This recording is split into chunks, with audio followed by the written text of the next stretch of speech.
Hey, Chandler Bolt here, and joining me today is Joanne Krohn. Joanne is a published author. She hosts a podcast called the No Guilt Mom podcast. If you're watching this on the YouTube channel, you see that snazzy mic cover saying No Guilt Mom. She's a founder of that company. It's a site called noguiltmom.com. Pretty fun looking site as well. She's published multiple books. We'll tell the fun story on that later, and has built this massive community, courses, membership, etc. So what we're going to be talking about today on the podcast is, as a mom, how do you balance all that stuff, successfully publishing books, successfully growing businesses? I got a lot of questions. Joanne. Okay. Welcome. Glad to have you Thank here. you. I'm excited to be here. So why did you decide to write your first book? And you were just briefly telling me right before this, the story behind that. Yeah. So I started mom blogging. Like I was a mom blogger. My son, he is my second. He was born in 2013 and I was a teacher at the time.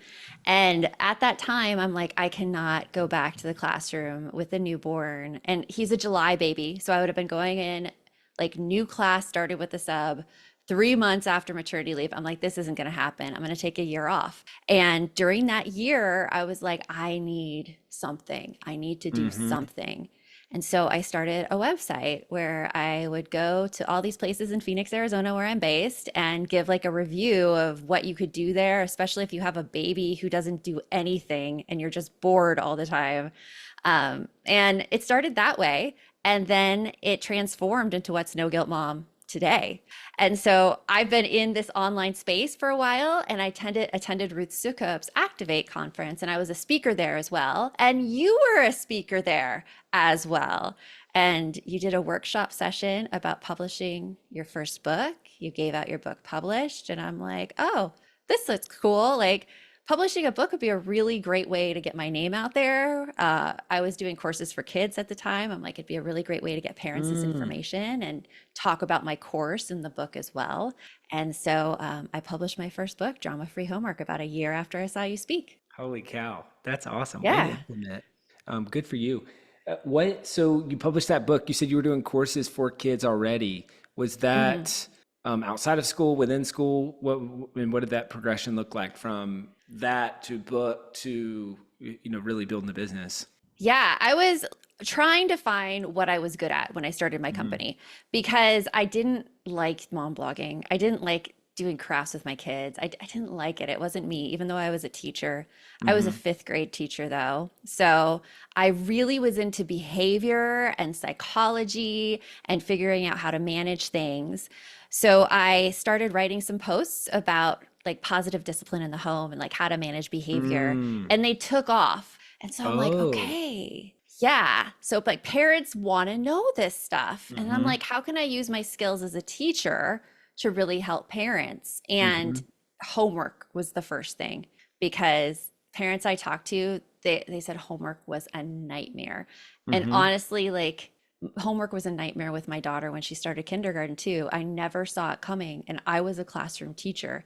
It was a totally different experience at home than it was in the classroom. So I was like, hey, I don't want moms to have one more things on their plate. I'm going to create a course for kids about homework. That was Homework 911.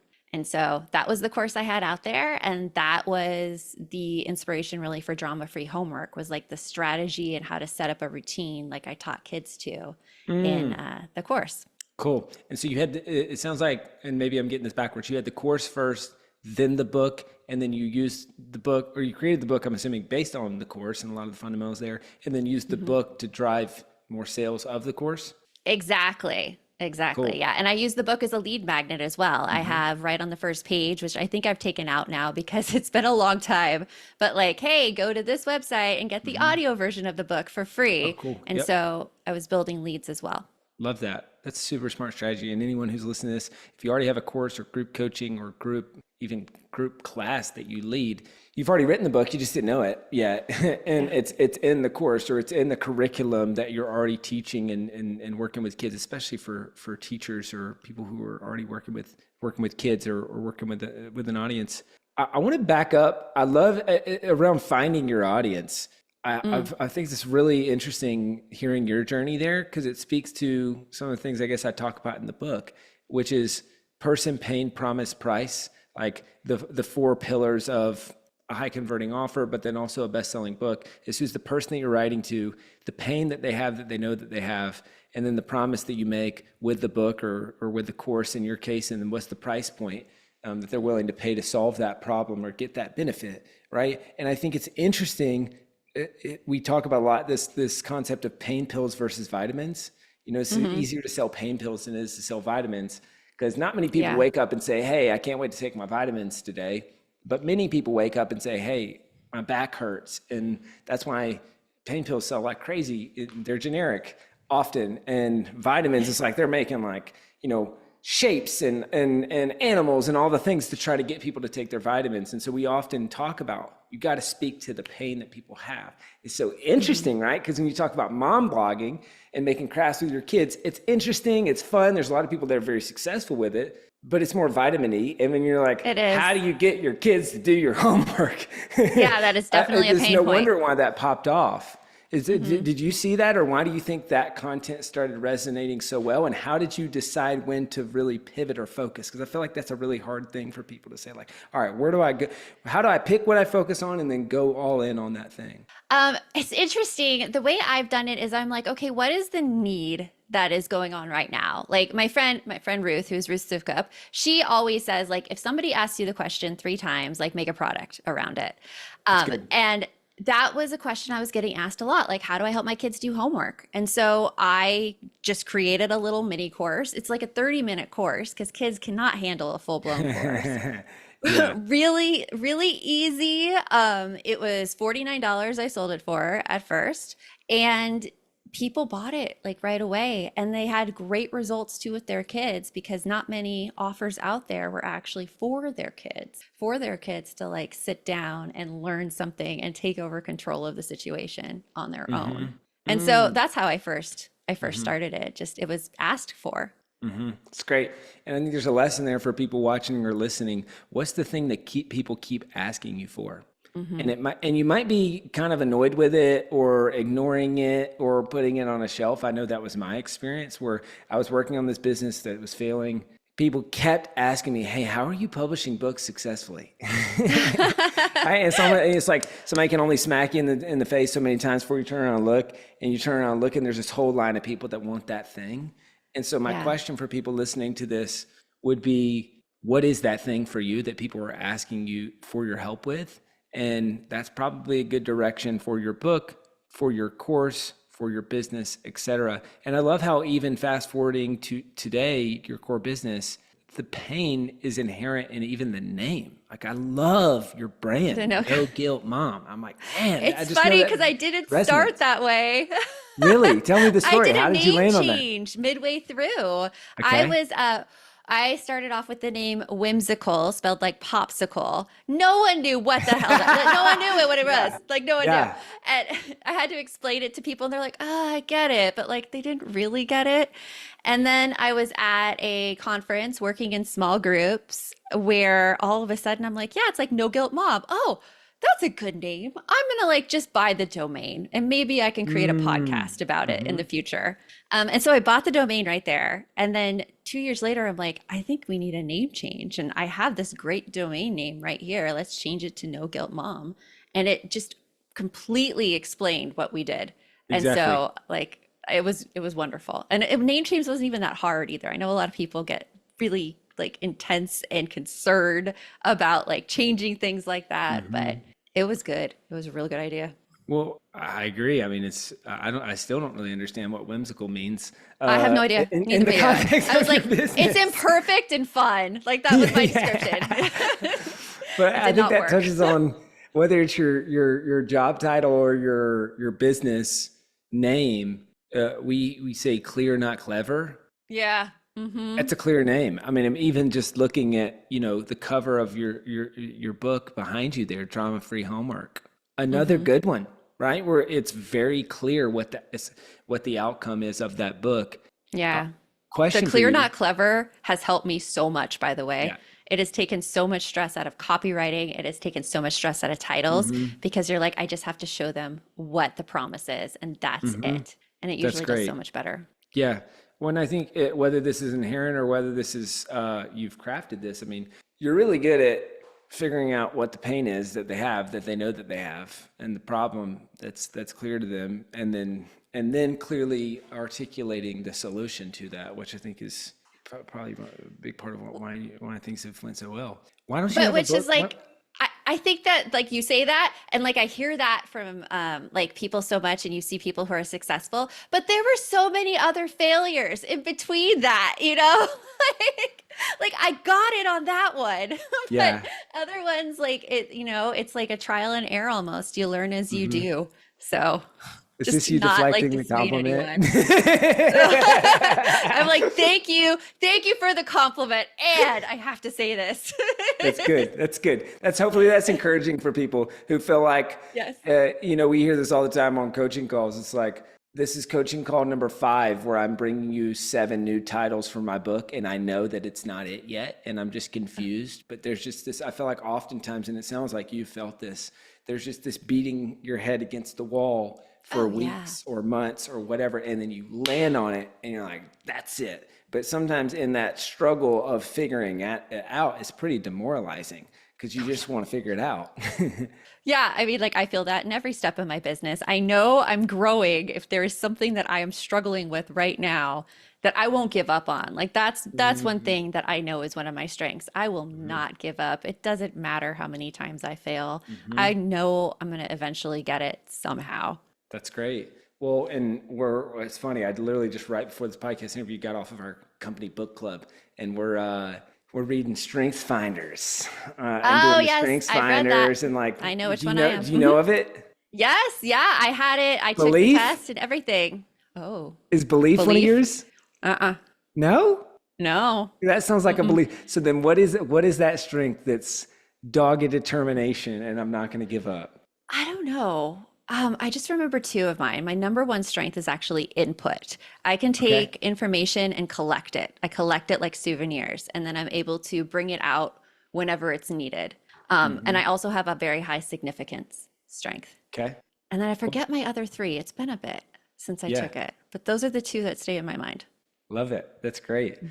Um, there was something that you were touching on just a bit. Oh, I can't find it on Amazon. Maybe it exists and I just don't know about it. Why don't you have a no guilt mom book? I don't know. I'm thinking of it actually right now. Like it's been Yeah. about 3 years since I wrote my last book, Hmm. and I'm thinking of something to do. I need a no guilt mom book. I need to do it. It's the book. I mean, writing a book is a long process, It as you is. know. It is. Well, hey, I know a guy if you need some help on your I book. know. Yeah. So, hey, I want to Yeah. ask you about with the books that you do have. Mhm. It seems to me one is more for parents and one is more for kids. Yep, drama-free Okay. homework, the one I self-published is for parents, and me and my Mhm. friendships, which I did with a traditional publisher, it is for kids. It's for like Okay. 6 to 9 year olds. What did you learn and what's helpful? And so maybe we're speaking to the children's book authors or multi-genre authors. Like what was different? Because in a way, and I think I'll digress for a second. I think we talk about whether children's book authors is like writing a book that kids love to read and parents are proud to buy, which I think Okay. speaks to the inherent dichotomy of you have two buyers, right? You have the Yeah. end consumer who consumes the product, the kid, and then you have the parent who has to buy it for the kid to even consume it. So, how did you balance that when you're writing your books, and what were the biggest differences of writing for those different audiences? It's interesting because I did this as a teacher too. I talk to kids and adults the same. Like, of course, I use my language is different, but like basically my storytelling style, everything is the same when I'm writing for kids as when I'm writing for adults. I want an adult to find what I write interesting. And I also find that it helps the kids as well. The only thing I really keep in mind for the kids is that I make sure that ideas come across simply so that I don't overcomplicate them. I don't use a lot of like large multisyllabic words in there. But in essence, it's very similar. Cool. That's Yeah. interesting. I was just Yeah. laughing. You said I don't use multisyllabic words, and I'm like, what? Multisyllabic. That is a Oh, so teacher term. Multisyllabic words, yes. Wow. Wow. I hope you're loving this episode so far. So if you're serious about writing and publishing your book, we would love to chat with you and help create a custom plan. All right. So all you need to do right now is go to selfpublishing.com/schedule. Schedule a 45-minute consultation with one of the experts on my team. All right. Let's implement what you're learning in this episode and let's see how we can help with your book. Go to selfpublishing.com/schedule. I guess you speak on an interesting thing, which, I mean, a fundamental rule of copywriting is you need to write at a fourth grade reading level, because if people can't understand, they can't buy. Confused people don't buy, right? So you need to pierce through that and speak in a way where that they simply understand. So I've never thought about it that way. The commonality of, I'm going to speak to them the same, and it's in a simple way that they can clearly understand it. Yeah. On the It's other funny. side It's like everybody lied to me growing up in school about like, oh, let's check your reading level and your writing level. Oh, you're like at a 12th grade. That's great. You're doing great. Then when you get in the professional world and you're actually writing for the general public, it's like, no, you need to take that down a little bit. Like, it's crazy. When it's a big gift to make complicated concepts simple, or maybe I should say to communicate complicated concepts simply in a way that people clearly understand it. What, being on the other side of publishing multiple books, what would be your advice? Let's talk to the moms for a second. Yeah. What's your advice for the moms out there who are listening to this podcast, thinking about or on the journey of writing and publishing their first book? Just do it. Like I thought that to be an author that I needed like an agent and a publisher to hire me. And when I do my next book, I am probably going to self-publish because I like the control of it. I like being able to control it from start to finish. Something that is a great idea to do, especially if you don't know what you're going to write about, is just to do a brain mapping exercise and write about like all of the topics that you have and like just get it all onto paper. I feel like book writing is so different from every individual. But the exercises that you had and published really helped me hone exactly what I was going to talk about and then map out every chapter and then be able to organize every chapter, because that was my real hang up. I had all of these ideas floating in my head and I had no idea how to put them down onto paper in a cohesive way. And so I think like the best advice I have is get your book and to just start doing it, because there's nothing else to do at that point, mom or not. That's good. Let's talk past the book and talk some business. I think it's super impressive what you've built business-wise.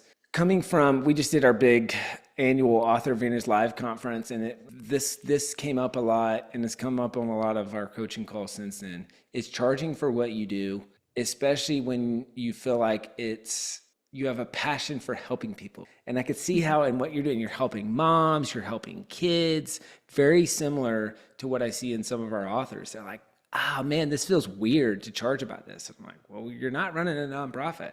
The best way you can help more people is to make money doing it, because then you can scale it. You can, people who pay attention because they're paying you money. Now they're paying attention. Now they have even more of a transformation. But there's all these mental hangups. So I guess, can you talk me and us through the first time that you started charging outside of the school context? So it sounds like maybe you had the course before the book. Like, how did you get those first customers, and did you struggle with any of that? Like, oh man, what do I charge? How do I charge? All that? I did so many things.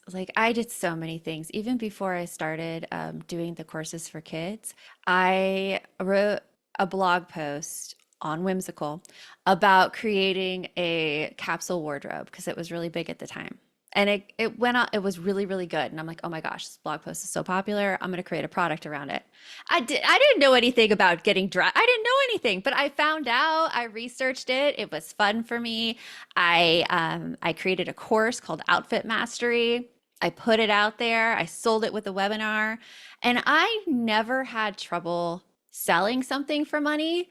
I did have trouble charging my worth though. I was like, oh, here you go. Nice little course. That's $97. Okay. And I never made anything really from it. As I grew as an entrepreneur, I realized that the best customers to have and the people who make the biggest strides are the ones who invest in it and the ones who actually pay the value of it. I was reading, oh, I can't remember the name of the book, but it was by Lovey, the author Lovey. And she says you could either have something fast, cheap, or good. You can only pick two. So like I think of that a lot when I am pricing my products because I'm like, well, I want to get people results fast and I want it to be quality. So there you go. It just, you can't have it cheap that way. And that helps me charge for what I'm worth a little bit more. That's good. Can you talk to me about those first customers that you got to give you money? How'd you do it? What did it look I like? had a mailing list. I had a mailing list from the blog. I had an Okay. opt-in that it was with the capsule wardrobe opt-in, and I sold to those people. And I didn't know them personally, but it was off the webinar that they bought. Cool. And yeah, that's my first customers. You hosted the webinar. I hosted a webinar. And what was the price point of the product? It sounds like from the webinar. $97. It was Okay. $97. On the first webinar, I sold maybe three, and then I just could not get it to take off. Like it would be like beating my head against the wall, and had no interest in clothing or fashion whatsoever. So I didn't. Yeah. I pivoted. I pivoted at that point to what I knew better and what people were Which asking me. was the homework course? It was behavior. It was how to get kids to do what you want them to do. How do you motivate kids to do this Cool. thing? So Hey. homework was just the niche that I picked Yeah. for that one. Oh, so that's good. That's good. I'm glad you said that.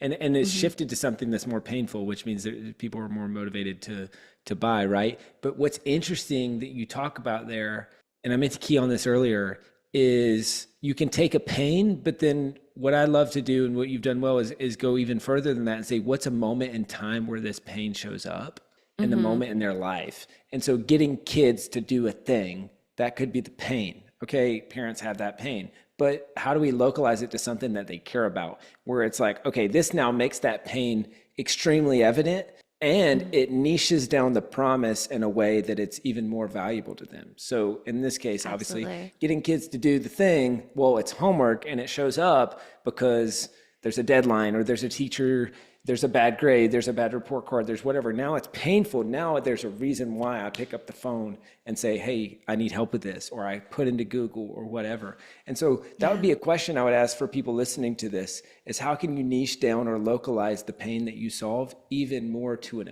a trigger event, right? If it's Yeah. you're helping people with relationships, okay, well, what's the trigger event? Is it that they're about to get a divorce? Is it that they are struggling in their marriage? Is it that they just got married? Is it that they, premarital counseling, they just got engaged or whatever? So I'd encourage people to think about that. So you niche down to the homework thing. How did you get your first sales of the homework thing and course and all that? And did that start, was it just like dramatically different from the clothing or what did that look like? It was dramatically different from the clothing. I created an opt-in for some blog posts that were doing well about homework. And that's how I got the people on my list and I launched to my list. I also had partners with the Homework 911 as well who promoted to their lists. And that helped me get Cool. customers as well.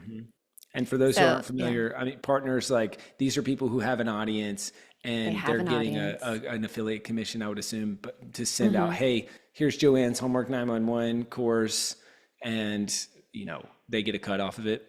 Yeah, exactly. And that Yeah, helped a lot. That helped get my name out there. That helped get people interested in the course. And then having their recommendation on top of it helped people trust me more that I was going to deliver for them. big time. That's great. What was the price point there? It was $47 for Homework 911. Okay. Yeah. And it sounds like you probably sold a lot more units. I did. I think Yeah. we sold maybe like 450, 500, Wow. something like that. Because as soon as that came out, then people started asking me other questions about Mm-hmm. ways to get their kids to behave better. And so I created a whole bunch of courses for kids. Cool. Emotions 911, Not So Bummer Summer, helping them come up with a summer plan themselves, like a little entrepreneur. A lot of them were like, okay, that's great for the elementary school kids, but I have a middle school kid for homework. So homework mastery was born. Oh, So cool. like it just all of these all these courses were created from that. Wow, man, you are great at naming things. Oh, thanks. Those are some really great names. I'm like, even just the Homework 911. I mean, it speaks to the pain. Yeah. That's really, really good. At, at what point did you know that, okay, I'm really onto something and this is really taking off? And then I guess just making it actionable for people listening. What did you learn from that? Like, okay, clothing thing, Homework 911, and even now on to No Guilt Mom. Like, what have you learned about getting customers, scaling a business, stuff like that? So, what's interesting in all of the kids' courses, I don't create kids' courses anymore. And there's a reason for that. Is because through the sales of those, parents kept coming back to me and being like, I can't get my kid to like follow all the directions in your course. I can't get my kid to do this. I can't get my kid to do that.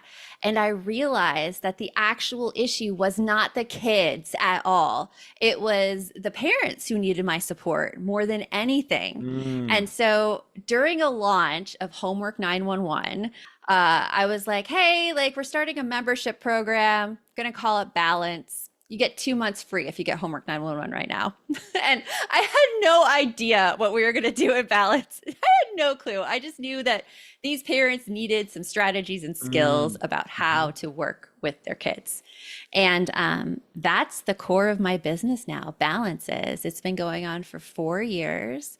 I have a set path for parents to go through, and it's really tackling that guilt and that anxiety and fear around parenthood and helping them form this like loving, connected relationship with their kids without Mhm. sacrificing their own needs. So Wow. I've learned, I learned to listen, I learned to see Yeah. the problems that were actually there and then create a new opportunity from it. Wow. So do you still sell the kids products as a lead in to Balance, or just don't sell the kids products at all? It is a free gift actually when people sign up for a trial of Balance. Oh, cool. And Smart. so it's a way to get them in there and Right. try it out. And because I'm sure you've probably experienced this, but sometimes when you're scaling up a membership site or membership in general, just saying get in the membership, get in the membership, get in the Oh, membership yeah. gets pretty stale, and it's a less compelling value prop than, oh, get Homework 911 and it comes with a free month, or I don't know how you price it, but hmm of the membership, and then is that kind of your strategy and what you do there, or what does that look like? We're constantly finding ways to market the membership. Hmm. My best way right now is I hold a masterclass every week. And after they sign up for the masterclass, I'm like, here, and sign up for a trial for $1 and get all of these free courses as well for your kids when you sign up for the trial. And so I'm getting people in that way. I sell the membership through the course, but we're always coming up like ways to market the membership. My most Right. recent way was book club. We created a book club around a book about an author that we interviewed on the podcast who has agreed to come to our book club meeting. And when you sign up for book club, you get a month of Balance. So come on Cool. over. So Yeah. we're constantly like coming up with ideas like that. So all roads lead to Balance, it sounds like. All roads lead there, Yeah. always. Cool. Yes. And so what's the how many members do you have, and what's been most successful, and what's been the most successful customer acquisition channel for that? We have 240 members currently. Love Um, it. and the most successful acquisition method has been our summit. We do a Hmm. yearly Happy Mom Summit Oh, cool. where like over 10,000 attendees the last Hmm. time. And as part of our VIP pass, we give them a month of Balance. So Nice. they all come in that Cool. way, and many of them stay. But we're always looking to improve ways to increase our trial activation Hmm. rate. That's a hard one. When you give people like Totally. a good deal, sometimes they don't use it and they don't Hmm. see the benefits and then they cancel. And so Right. that's my current issue I'm trying to solve in my company. It's how to get people engaged and get people in Yeah. and seeing the benefit early. Yeah, I think it's pretty Yeah. common with content and membership based sites. We interesting. So the summit, and then I'm assuming selling the recordings and maybe the backstage, or maybe there's some backstage extra access stuff, and that's an on ramp for Balance. That's kind hmm of how you're packaging that. Yeah, we have it. The VIP pass is like you sign up for your free ticket for the summit, but all of our sessions are scheduled before, are like recorded beforehand. So Hmm. people could start watching now if they get the Oh, VIP cool. pass. Nice. They get all the transcripts, they get a workbook to work through. Many of our speakers contributed bonuses, so they get like this whole slew of free courses and stuff related to the summit material. Nice. We get put the audio podcast recordings in there as well, and the month of balance, which they activate right away on checkout. That's cool. Hmm.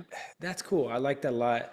And that I love the instant access. I haven't Yeah, seen the instant access I is haven't good. seen that yet. It's this smart. How do you one or two more questions on the membership stuff, and then we'll wrap up. I'm super curious. It's a small part of the business, but we've got a part of the business called the Freelance Writers Den.